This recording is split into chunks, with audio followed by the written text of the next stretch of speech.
परम विदुषी लेखिका गणिनी आरिका रत्न श्री 105 स्वस्ति भूषण माता जी, जिन्होंने मात्र 20 वर्ष में 100 से भी अधिक किताबें लिखकर जैन समाज को अनूठा योगदान दिया है। बड़े बड़े विधान जैसे कल्पद्रुम महामंडल विधान, सिद्ध चक्र महामंडल विधान, इंद्रध्वज महामंडल विधान एवं विशेष जिनपद, पूजांजलि आदि महत्वपूर्ण साहित्य बहुत ही सरस, सरल व सुबोध शैली में लिखे हैं, जिसमें गद्य एवं पद्य साहित्य भी समाहित है। इन महान साहित्यों को पढ़कर आप भी अपने ज्ञान का विकास कर सकते हैं। साहित्य प्राप्त करने हेतु आज ही संपर्क करें। संपर्क सूत्र 9212515167 97848533787। धर्म स्नेह बंधुओं, अभी एक दिन मैंने पाप की डिग्री बताई थी। क्या बताई थी? पाप की डिग्री होती कि नहीं होती? हर चीज की डिग्री होती है। Good, better, best. गुड अच्छी है, बेटर उससे अच्छी है, बेस्ट सबसे अच्छी है। ऐसे भी पाप की डिग्री होती है। निम्ब, कांजी, विष, हलाहल। निम्ब यानी नीम कितनी कड़वी है, फिर कांजी उससे ज्यादा, फिर विष वो तो मामले ही ज्यादा है, और हलाहल का तो कह ही नहीं सकते हैं, इतना कष्टमय है। तो जो पाप कर्म है वो 4 रूप में आता है। अब चल रहे हैं, चलते चलते ठोकर लग गई। निम्ब, थोड़ा सा खून निकल गया, पट्टी करी, ठीक हो गया। कांजी, चल रहे थे, हड्डी टूट गई, गिर गए, क्या टूट गई? हड्डी टूट गई, और ज्यादा टूट गई। किसी की माइनर टूटती है, किसी की ज्यादा। अब निम्ब में ले लो माइनर, पूरी टूट गई, कांजी के बराबर। और ऐसा एक्सीडेंट हुआ कि सारे अंगों में चोट लगी है, विष। और ऐसा हुआ कि वो तो बचा ही नहीं, हलाहल। ये पाप की डिग्री हुई कि नहीं हुई? एक्सीडेंट पुण्य के उदय में होता कि पाप के उदय में? बोलिए ना, पाप के उदय में। तो ये डिग्री जो इसमें हमने सेट करी है कि थोड़ी चोट, उससे ज्यादा चोट, उससे बड़ी चोट और सबसे बड़ी चोट, ये पाप की डिग्री हो गई। अब इसको हर जगह लगा लो, अपने हर काम में लगा लो। कहीं भी थोड़ी बाधा आ रही है, उससे ज्यादा बाधा आ रही है, उससे बड़ी बाधा आ रही है, उससे बड़ी बाधा आ रही कि हो ही नहीं सकती, तो वो हलाहल के समान है। तो जैसे पाप की डिग्री है, वैसे पुण्य की भी डिग्री है। बात समझ में आई कि नहीं? जब पाप की डिग्री हो सकती है तो पुण्य की कैसे नहीं हो सकती है? पुण्य की भी डिग्री है। अब वो मैं आपकी भाषा में बता रही हूँ, हालांकि ये सिद्धांतिक भाषा में ये सब कुछ लिखा हुआ है सिद्धांत में। तो जो पुण्य की डिग्री है वो है गुड़, खांड, शर्करा और अमृत। क्या कहा मैंने? गुड़, गुड़ जानते हो ना? अरे बोलिए ना, गुड़, खांड उससे बढ़िया, शर्करा चीनी उससे बढ़िया, और अमृत सबसे बढ़िया। अमृत सबसे बढ़िया। जब पुण्य का उदय आता है तो किसी का पहले थोड़ा आया, फिर उससे ज्यादा वाला आया, फिर उससे ज्यादा वाला आया, फिर उससे ज्यादा वाला आया। अब पुण्य के उदय में होता क्या है? एक बार बड़ी आचार्य से चर्चा हुई, उस समय मुझे इतना नहीं था गहराई से। तो आचार्य, मैंने कहा कि भाई पुण्य के उदय में परिग्रह प्राप्त होता है। तो आचार्य ने पूछा त्याग किसमें होता है? यदि पुण्य के उदय में परिग्रह इकट्ठा होता है तो त्याग किसमें होता? पाप के उदय में? अरे बोलिए ना, परिग्रह इकट्ठा पुण्य के उदय में होता है तो त्याग भी, बिना पुण्य के उदय के त्याग भी नहीं कर सकते। बड़ा गहरा सच है ये, अभी आपने इसको पहचाना नहीं है। यदि आपकी दुकान अच्छी चल रही है, किसके उदय में? पुण्य के उदय में। और आपने यहाँ दान दिया है, किसके उदय में? यदि पुण्य का उदय नहीं होता तो क्या दान दे पाते? नहीं दे पाते। इसका मतलब त्याग भी पुण्य के उदय में होता है और इकट्ठा भी पुण्य के उदय में होता है। दोनों बातें आ गई। अब परिग्रह 5वां पाप है, हिंसा, झूठ, चोरी, कुशील, परिग्रह। अब परिग्रह पांचवा पाप है, ये पुण्य के उदय में कैसे मिल सकता है? ये गणित समझने वाली बात है, एक विचार है ये, इसको समझना जरूरी है। हालांकि आपके मन में तो प्रश्न ही नहीं आया होगा। आया प्रश्न? इस तरह का प्रश्न आया क्या? नहीं आया? नहीं आया ना, फुर्सत ही नहीं है दिमाग को सोचने की।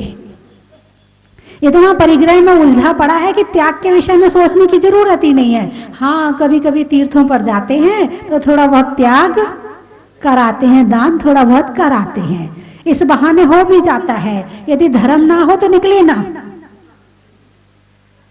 अब पांचवा पाप परिग्रह है, तो पुण्य के उदय में कैसे मिलता है? अब यहां पर पुण्य का उदय और पाप में बताती हूं मैं कि कैसे सेटिंग होगी। आप परिग्रह को इष्ट मानते हो कि नहीं मानते हो? इष्ट यानी अच्छा। परिग्रह को इष्ट मानते हो कि नहीं मानते हो? अरे बोलिए ना, मानते हो? इष्ट अच्छा लगता है? यदि कोई आपको सोने की चैन गिफ्ट करे तो कैसा लगता है? अच्छा लगता है। अच्छा लगा ना? ये जो अच्छा परिग्रह पाप है, लेकिन जो अच्छा लगा, आपकी मन वांछा थी, वो आपकी पूरी हुई, उसमें पुण्य चाहिए। पुण्य किसमें चाहिए? जो आपके मन में भावना उत्पन्न हो रही है किसी चीज की, वस्तु की प्राप्ति की, उसके लिए पुण्य चाहिए। बिना पुण्य के वो वस्तु तुम्हें प्राप्त नहीं हो सकती। अब वस्तु मान लो धन है, तो एक आदमी फैक्ट्री चला के कमाता है, एक नौकरी करके कमाता है, एक कोई छोटा मोटा धंधा करके कमाता है। कमा सब रहे ना। भिखारी कहां से कमाता है? भिखारी भी तो कमा रहा है। अरे बोलिए ना, भिखारी भी तो कमा रहा है। वो कैसे कमा रहा है? भीख मांग के। अब यदि उसने दिन भर में 100 रुपए इकट्ठे कर लिए, तो पुण्य के उदय में कि पाप के उदय में? पुण्य का क्यों? मांगना पुण्य है कि पाप है? देखो, बड़ी कहानी समझने योग है। मांग करके उसने 100 रुपए इकट्ठे किए, उसके जो 100 रुपए हैं, उसके मन में पैसा इकट्ठा करने की इच्छा है, वांछा है। तो जो वांछा पूरी हुई है ना, उसको पुण्य चाहिए। अब एक आदमी चोरी करता है, अब उसको सफलता किसमें मिलेगी? पाप के उदय में, पुण्य के उदय में? चोरी पाप है कि नहीं है? अरे बोलिए ना, चोरी पाप है। और चोरी करने में सफल हो गया, जो चाहिए उसे, जो चोरी करना चाहता था, वो चोरी करनी मिल गई, उसकी मन वांछा पूर्ण हो गई। ये मन वांछा किसमें पूर्ण होगी? पुण्य के उदय में। हालांकि उसने कर तो ली पूर्ण, लेकिन बंद किसका हुआ? पाप का हुआ। उदय तो पुण्य का था, लेकिन बंद किसका हुआ? पाप का। तो परिग्रह इकट्ठा करने में किसका उदय चाहिए? पुण्य का। और इकट्ठा कर रहे हैं तो किसका बंद? देखो, मैंने नहीं कहा,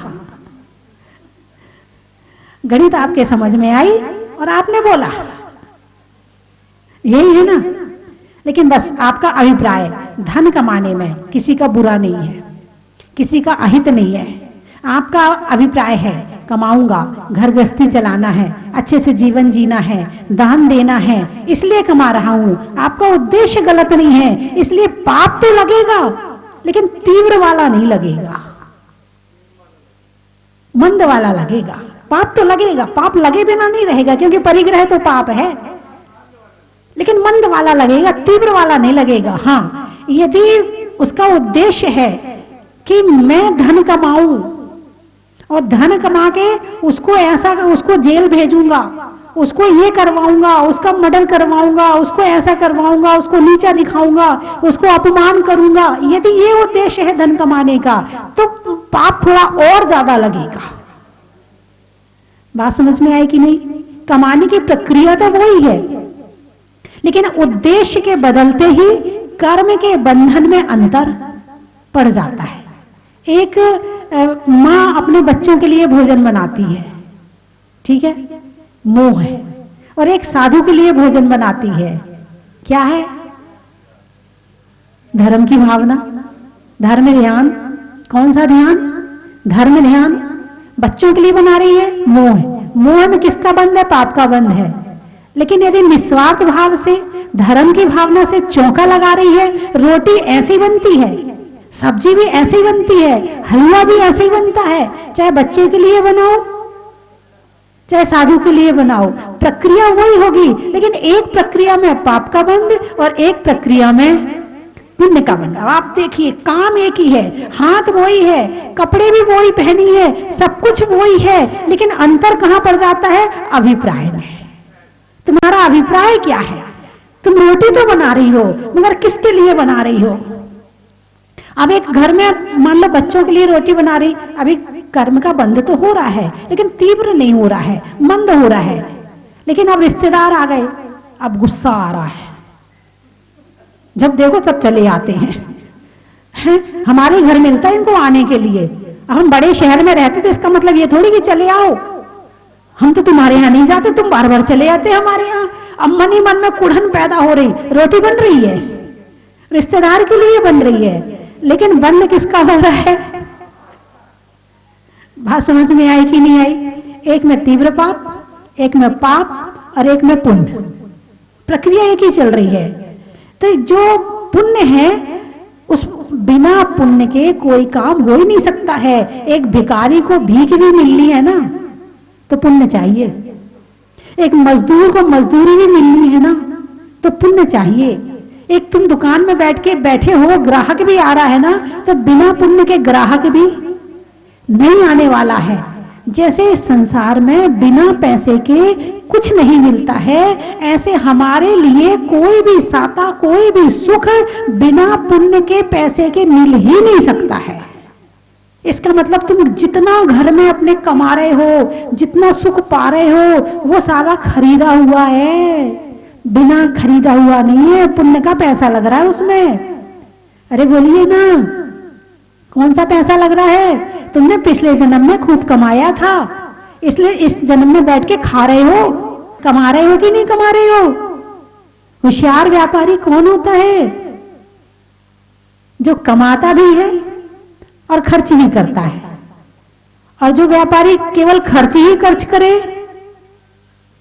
उसकी पेटी एक दिन खाली हो जाएगी। ऐसे ही तुम धर्म नहीं करते हो, त्याग नहीं करते हो, संयम का पालन नहीं करते हो, सामायिक नहीं करते हो, पूजा नहीं करते हो, तो पिछला खा लो। जब तक तेरे पुण्य का बीता नहीं करार, तब तक तुझको माफ है औगुन करो हजार। तब तक तुझको माफ है, कितनी गलती कर लो, जब तक पुण्य का पूरा वो खत्म नहीं होता ना, तब तक कुछ नहीं होने वाला। और जो खत्म हुआ पता चल जाएगा कि अब क्या हो रहा है। इसीलिए मनुष्य वो है जो, मान लो गृहस्थी में रह रहे हो, कोई बात नहीं है, गृहस्थी में रहना बहुत बुरा नहीं है। मैं ये नहीं मानती कि बहुत बुरा है गृहस्थी में रहना, लेकिन गृहस्थी में रह करके आप में धर्म नहीं कर रहे हो, ये बहुत बुरा है। यदि गृहस्थी बसाई है तो गृहस्थ धर्म का भी पालन करो, केवल गृहस्थ कर्म का पालन मत करो कि गृहस्थ में क्या क्या कर्म किए जाते हैं, गृहस्थ में क्या क्या धर्म किया जाता है, इसका पालन भी करो तो कर्म भी सही चलता रहेगा। और धर्म नहीं करोगे तो कर्म भी बिगड़ जाएगा। कर्म में सफलता किससे आएगी? धर्म से।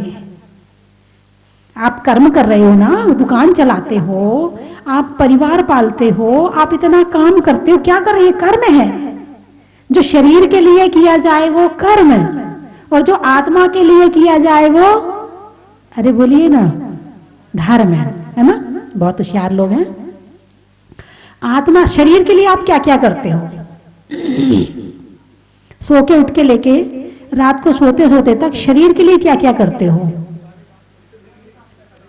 ब्रश करते हो, अच्छी अच्छी साबुन से नहाते हो, खुशबू वाली साबुन से, फिर डीओ लगाते हो, बालों को उड़ा उड़ा बनाने के लिए बढ़िया बढ़िया शैम्पू लाते हो, हैं, फिर क्रीम, पाउडर, लिपस्टिक, पूरी शक्ल को बनाने के लिए अच्छे अच्छे कपड़े पहनते हो। किसके लिए? किसके लिए?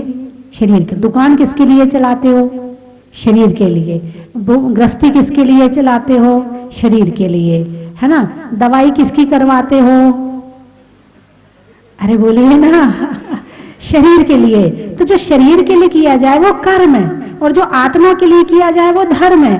कर्म में सफलता तब तक मिलेगी जब तक पुण्य है, और पुण्य के खत्म होते ही तुम्हें कर्म में सफलता मिलनी भी बंद हो जाएगी। ये आपने हजारों लोगों को, हजारों करोड़पति को रोडपति होते हुए देखा होगा, हजारों को देखा होगा।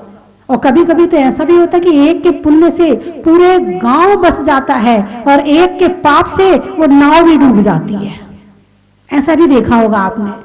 एक उदाहरण मेरे दिमाग में है, प्रैक्टिकल है। एक किसी व्यक्ति का है कि वो, उसके पास बहुत धन था, बहुत गाय थी, पहले की बात है, बहुत गाय थी, भैंस थी, और खूब धन था, और धर्मात्मा बहुत था आदमी।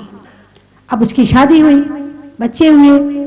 उस समय तो 4, 5, 6 आराम से इतने भाई बहन होते थे सब, तो उनके 4, 5 लड़के हुए। अब वो लड़के धीरे धीरे बड़े हुए। अब बड़े हुए तो पिताजी क्या करते थे कि किसी को उधार देते थे, यदि गरीब होता था तो उसका उधार लिखते नहीं थे। उनकी ये विशेषता थी, यदि कोई गरीब है तो उसका उधार लिखते नहीं थे। वापस आ गया तो ठीक है, और नहीं आया तो ठीक है, कोई बात नहीं है। और कोई बड़ा होता था तो उसका लिख लेते थे। अब जैसे जैसे बच्चे बड़े हुए, अरे क्या करते हो पिताजी, ये लिखते क्यों नहीं हो? अरे बेटा कोई बात नहीं, गरीब आदमी है, कोई बात नहीं। तुम तो लुटा दोगे सारा, तुम तो सारा बर्बाद कर दोगे, सारी दौलत तुम तो ऐसे लुटा दोगे। कमाई किसने? पिताजी ने। किसके पुण्य से आ रहा था? पिताजी के पुण्य से। अब पिताजी एक बार शिखर जी गए, और शिखर जी में चंदा प्रभु की टोंक पर चरण में सिर रख के नमस्कार कर रहे थे, और नमस्कार करते करते उनके वही प्राण पखेरु उड़ गए। पुण्यात्मा व्यक्ति की बात देखो आप। दया धर्म का मूल है, पाप मूल अभिमान। दयालु व्यक्ति था, करुणावान था, धर्मात्मा था। कहां पर समाधि हुई? प्रभु के चरणों में। अब पिताजी तो चले गए। अब धीरे धीरे करके जो घर में संपत्ति थी वो धीरे धीरे करके, गाय मरने लगी, कोई चोरी होने लगी, इधर घाटा पड़ने लगा, और ये हुआ कि भाइयों को अलग अलग शहर में जाके कमाना पड़ा। एक व्यक्ति के पुण्य से सारा चल रहा था। एक चक्रवर्ती का पुण्य कितना होता है? 6 खंड की संपत्ति उसके हाथ में होती है। कितने खंड की? 6 खंड का अधिपति होता है चक्रवर्ती। अच्छा ये बताओ, चक्रवर्ती जो बनते हैं कोई सामान्य आदमी बन जाता है या विशेष तपस्वी बनते हैं? वीतरागी, वीतराग धर्म की उपासना करते हुए जिसने मुनि धर्म का कठोर पालन किया हो, ऐसा जीव पहले स्वर्ग जाता है, उसके बाद आके चक्रवर्ती बनता है। यानी ये संसार की संपत्ति आकर्षण से मिलती है, और आकर्षण किसमें है? त्याग में है। त्याग से आकर्षण है। इधर त्याग किया तो संपत्ति खिंची चली आई। तो चक्रवर्ती बनने वाले भरत चक्रवर्ती 6 खंड के अधिपति थे। अब लगता है कि उन्होंने 6 खंड की विजय यात्रा करी, सब जगह गए वहां पर, तो ये तो एक निमित्त मात्र है। लेकिन चक्र उत्पन्न तो पहले ही आयुधशाला में हो जाता है। बिना पुण्य के चक्रवर्ती भी नहीं बन सकते हैं। और कौन सा पुण्य? पुण्य भी कौन सा वाला? वीतरागता वाला, कठोर मुनिचर्या वाला पुण्य। स्वधर्मेंद्र है। जितने भी ये बड़े बड़े पद हैं, महापुरुषों के पद हैं, नारायण हैं, प्रतिनारायण, ये सारे पद मुनियों को प्राप्त होते हैं। ये मोक्षगामी जीव होते हैं। पहले पुण्य का फल यहां भोगते हैं और फिर मोक्ष जाते हैं। तो चक्रवर्ती को 6 खंड की संपत्ति को कमाना पड़ा था, या पुण्य के उदय में सहजता में मिल गई थी? पुण्य के उदय में सहजता में मिल गई थी। सारे राजा हाथ जोड़ जोड़ के चले आए, रत्नों के थाल लेके आ रहे हैं। स्वीकार करो, हम आपकी अधीनता स्वीकार करते हैं, हमारी भक्ति स्वीकार करो। चक्रवर्ती के पास अपने आप चले आ रहे हैं, हम आपके सेवक बनना चाहते हैं। एक तो मार मार के सेवक बनाते तो भी नहीं बनता है, और एक यहाँ हाथ जोड़ कर कह रहे हैं हम आपके सेवक बनने तैयार। किसके उदय में? पुण्य का उदय कब का? पिछले जन्म का। त्याग से पुण्य आया और पुण्य से परिग्रह मिला। आकांक्षा नहीं करी, भरत चक्रवर्ती ने आकांक्षा नहीं करी होगी कि मुझे चक्रवर्ती का पद मिले, लेकिन पुण्य का उदय जब बैठा है ना, वो जबरदस्ती देता है,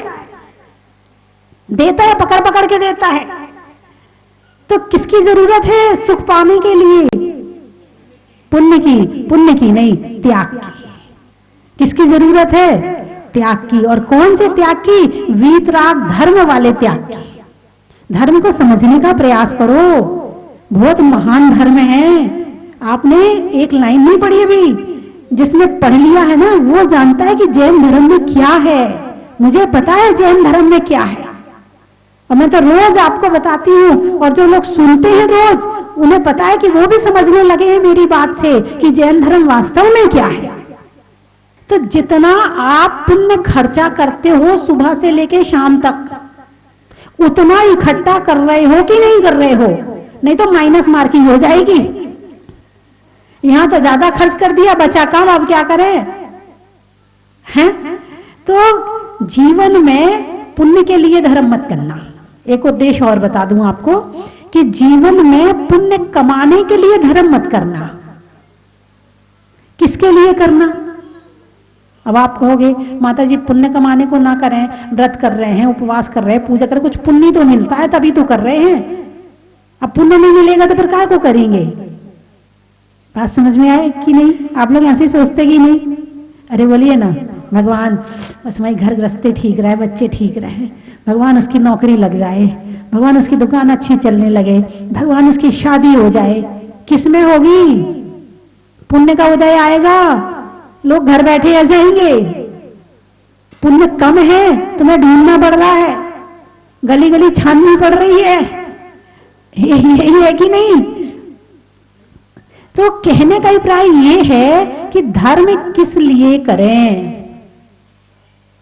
अब उद्देश्य जब आपने मना कर दिया है, आप कहोगे जब आपने मना कर दिया कि पुण्य करने के लिए धर्म नहीं करना है, तो फिर किस लिए करें? फिर कारण क्या है धर्म करने का? अच्छा, साधुओं ने त्याग किया है, किस लिए किया है? पुण्य कमाने के लिए। तो मोक्ष मार्ग प्रशस्त करने के लिए। तो ये मोक्ष के मार्ग पर हम चलना क्यों चाहते हैं? सिद्ध शिला पे विराजमान होने के लिए। बहुत सुंदर। सिद्ध शिला पे विराजमान क्यों होना चाहते हैं? संसार के दुखों से मुक्ति पाने के लिए। अब आप लोग भी तो दुखों से मुक्ति पाने के लिए सुबह से शाम तक मेहनत करते हो। उलझ गए माता जी? अच्छा माता जी उलझ गई। चलो इतना ज्ञान तो है कि संसार में, जिस संसार में रह रहे हैं वहां हम उलझे हुए हैं। जिसको ये ज्ञान हो गया वो सुलझने का प्रयास भी करेगा, और जिसको ज्ञान ही नहीं हुआ वो तो आराम से उलझा पड़ा है। खूब क्रोध मान माया लोभ मन लगा के करता है, और जिसको ये ज्ञान हो गया है कि मैं उलझा हुआ हूं, वो क्रोध भी करेगा, बाद में कह रहे काय को माथा पच्ची करना है, वो छोड़ने का प्रयास करेगा। तो कर्मों को भगाने के लिए, अब कर्म ऐसे तो भागने वाले हैं नहीं है, तो ये साधना करी जाती है भेद विज्ञान के लिए। किस लिए? आत्मा अलग है, शरीर अलग है, और इस साधना को करने से क्या होगा? एक दिन आत्मा अलग होगी और शरीर अलग होगा। अब आप कहोगे शरीर के बिना रहेंगे कैसे? फिर हम जब शरीर ही नहीं रहेगा तो हम कहाँ रहेंगे? क्या आप में ऐसी ताकत है कि शरीर के बिना रह सको? भगवान शरीर सहित है कि शरीर रहित है? शरीर रहित है। तो आप में वो ताकत है कि नहीं है? ताकत तो है, लेकिन पुरुषार्थ के द्वारा प्राप्त होगा। किसके द्वारा? पुरुषार्थ के द्वारा। तो जैसे जैसे इच्छाओं और आकांक्षाओं को कम करते जाएंगे वैसे वैसे सुख की प्राप्ति होती जाएगी, और इच्छाएं आकांक्षाएं कम होंगी जब हमारी दृष्टि आत्मा पर होगी, जब हम बाहर की चीजों को निस्सार समझेंगे, जब हमें वास्तव में पता चलेगा कि राजा राणा हाथिन के मरना सबको अपनी अपनी। वाह, सारे तोता बैठे हैं, सारे तोता बैठे, सबको आता है। एक भी तोता ऐसा नहीं कि जिसको ये गाना नहीं आता है। भाई तोता राम राम बोलता है ना, राम राम बोलता कि नहीं बोलता है? बोलता है ना, लेकिन उसको ये पता ही नहीं कि राम है कौन। ऐसे ही राजा राणा छत्रपति चल रही है, लेकिन पता ही नहीं, अभी कोई किसी का मरण हो जाए तो रोने बैठ जाएंगे। वहां गांव बैठ कर के राजा राणा छत्रपति हाथ इनके असवार, अरे चला गया मेरा भाई था, कोई बात नहीं चला गया, मेरी बहन थी चली गई, अपनी अपनी बात, सबको जाना, ये भी जा रहा मैं भी जाऊंगा। तब यदि रोना ना आए तो ये लाइनें हैं, और नहीं तो तोता वाली लाइनें हैं। फिर कौन सी लाइनें हैं? फिर तोता वाली है। तो बंधुओं, जीवन में इकट्ठा करने के लिए पुण्य कम चाहिए और त्याग करने के लिए पुण्य ज्यादा चाहिए। बात समझ में आई कि नहीं आई?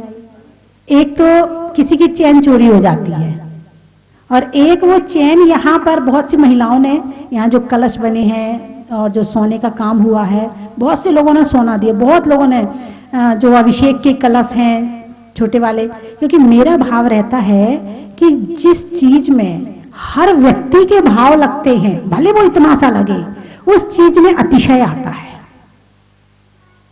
उस चीज में अतिशय आता है। जैसे मैंने शनिवारी योजना से जोड़ा लोगों को कि आप 100 रुपए सप्ताह में एक दिन इकट्ठे करो 2 साल तक, और फिर वो तुम लाके दो, उससे मंदिर बनेगा। आज आपको मंदिर में घुस के कैसा लगता है? ये क्यों लग रहा है? क्योंकि इसमें हर व्यक्ति के भाव जुड़े हैं। पैसा नहीं चाहिए मुझे, मुझे पैसा नहीं चाहिए, क्या चाहिए? भाव सहित वाला चाहिए। तो बंधुओं, समय हो गया, मैं 3 चीजें बोलूंगी, आपको कहना बड़ा ही महत्व है। भोजन में भात का, तत्वों में 7 का, तीर्थंकरों में मुनि सुब्रत नाथ का, पंखा में झलने का, बच्चों में पलने का, भगवान की जमीन से निकलने का, हिंदी में मात्रा का, स्कूल में छात्रा का, आज आपकी जहाजपुर की यात्रा का बड़ा ही महत्व है। कहाँ कहाँ से आए हैं? कुचामन सिटी, कुचामन का बताऊं कि कुचामन सिटी का बताऊं? सिटी का बताऊं? अच्छा। ट्रेन में टीटी का, घर में बेटी का, और आने वालों में कुचामन सिटी का बड़ा ही महत्व है। पानी में मगर का, चलने में डगर का, और आने वालों में अशोकनगर का बड़ा ही महत्व है। इंदौर, इंदौर माता जी, इंदौर में महावीर नगर, जयपुर में अभी बताती, इनका बता दो। हाँ, नेता के दौर का, जिले में महापौर का, और आने वालों में इंदौर का बड़ा ही महत्व है। गाने में सुर का, नृत्य में नूपुर का, और आने वालों में महावीर नगर जयपुर का बड़ा ही महत्व है। जोटवाड़ा, अच्छा। महिलाओं में कड़ा का, गर्मी में घड़ा का, और आने वालों में जयपुर जोटवाड़ा का बड़ा ही महत्व है।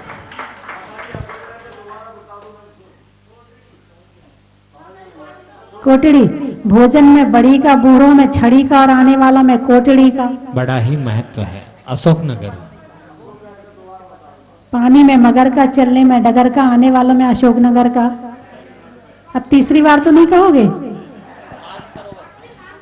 मानसरोवर, पक्षी में पर का, बारात में वर का, और आने वालों में जयपुर मानसरोवर का बड़ा ही महत्व है।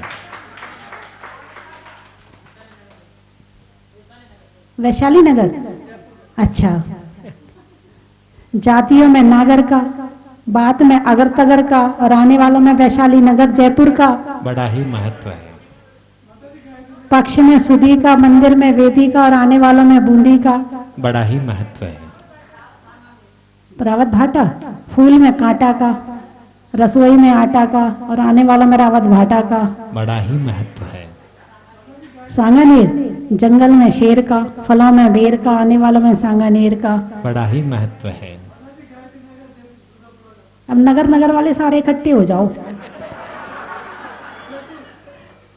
जयपुर का तो हो गया। कोटा बैठे हैं? कोटा वाले कौन बैठा है? अच्छा। सावन की घटा का, रसोई में पटाखा, आने वालों में कोटा का बड़ा ही महत्व है। हाँ बोलो। उदयपुर, रिश्तों में ससुर का, देवों में असुर का, और आने वालों में उदयपुर का बड़ा ही महत्व है। अब तो हो गए सारे।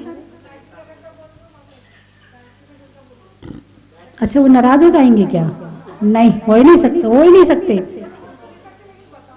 अच्छा, मतलब बताना तो है ही। पक्षी में पर का, शरीर में सर का और आने वालों में गायत्री नगर का। बड़ा ही महत्व है। इससे अच्छा और कुछ शब्द इस मंदिर के लिए नहीं बोल सकता। अतिशयकारी बाबा और माता जी की भावना अद्भुत ही है, एकदम अद्भुत।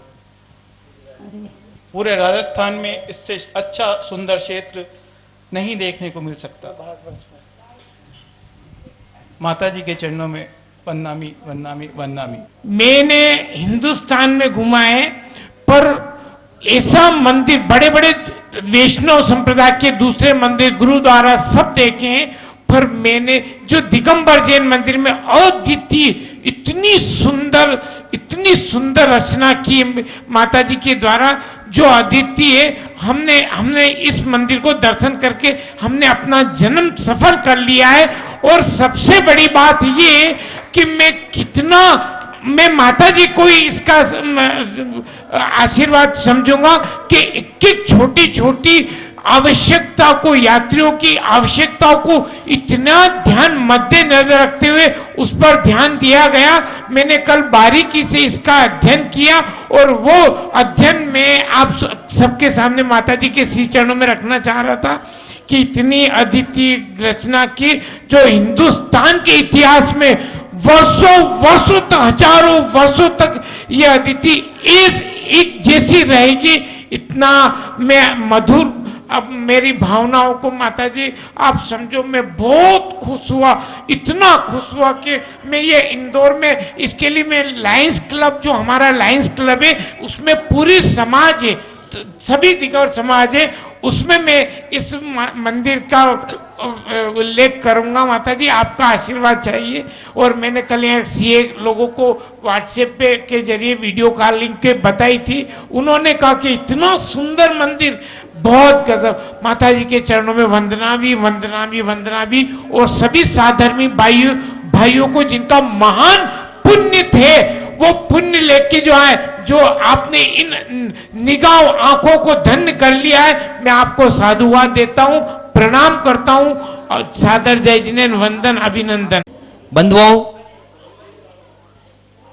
अतिशयकारी मुनि सत्यनाथ भगवान के साथ 23 अप्रैल 2013 महावीर जयंती के दिन भूगर्भ से निकली हुई सरस्वती माता की प्रतिमा के लिए एक सरस्वती मंदिर का निर्माण हो रहा है और अतिशीघ्र उसका शिलान्यास होने वाला है। उसमें पूज्य माता जी की प्रेरणा से, पूज्य माता जी के आदेशानुसार 108 संस्थापक सदस्य बनेंगे, जिनकी ओर से उस सरस्वती मंदिर का निर्माण होगा, जिसमें कुछ नाम हमारे पास में आए हैं। कुमारी Nikita ji Jain, daughter of Shri Saurabh ji Jain CA Meerut से, श्री उज्जवल जी जैन पुत्र Shri Ramakant ji Jain CA, Shrimati Rakhi ji Jain Meerut, Shri Maitreya ji Jain, Shri engineer Akhilesh ji Jain Haridwar, Shri Gunjan ji Jain wife of Shri Saurabh ji Jain CA Meerut, और श्री राजकुमार जी, स्वर्गीय श्री महावीर जी, रविंद्र जी, राजेश जी, सम्यक सार्थक सिद्धांत, श्रेयांश वीर अल्पना जी जैन साउथ दिल्ली। पूरे परिवार की ओर से 5 सदस्य बने, पूरे परिवार के 1,08,000 रुपए की न्यौछावर राशि से।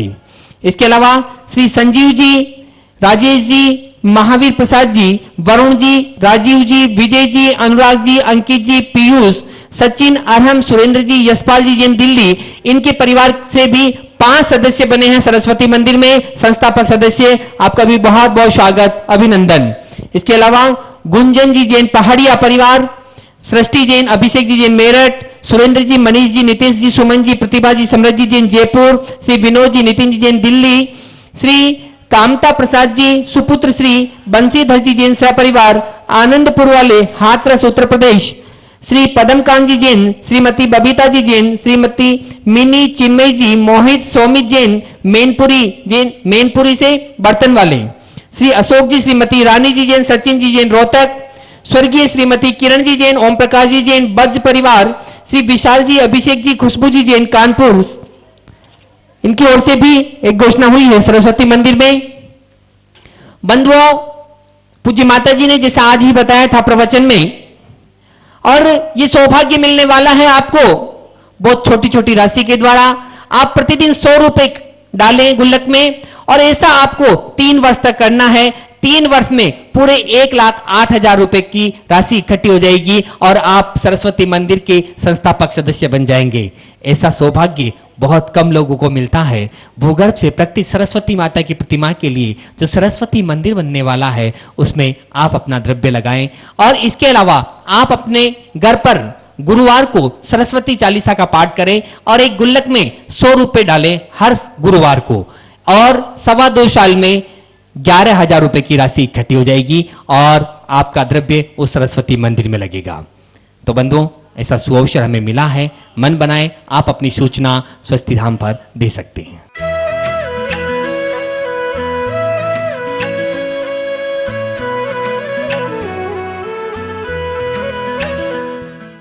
कंचन की थाल को सजाओ रे आज, रत्नों की थाल को भर लाओ रे आज। आओ आओ करे रे गुणगान आरती भगवन की, आओ आओ करे गुणगान आरती भगवन की। आओ आओ करे रे गुणगान आरती भगवन की।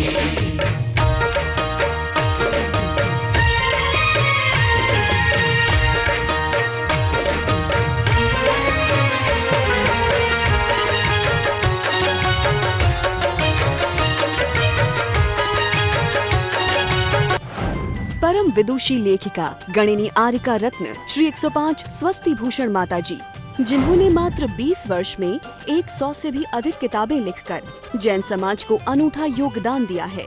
बड़े बड़े विधान जैसे कल्पद्रुम महामंडल विधान, सिद्ध चक्र महामंडल विधान, इंद्रध्वज महामंडल विधान एवं विशेष जिनपद, पूजांजलि आदि महत्वपूर्ण साहित्य बहुत ही सरल व सुबोध शैली में लिखे हैं, जिसमें गद्य एवं पद्य साहित्य भी समाहित है। इन महान साहित्यों को पढ़कर आप भी अपने ज्ञान का विकास कर सकते हैं। साहित्य प्राप्त करने हेतु आज ही संपर्क करें।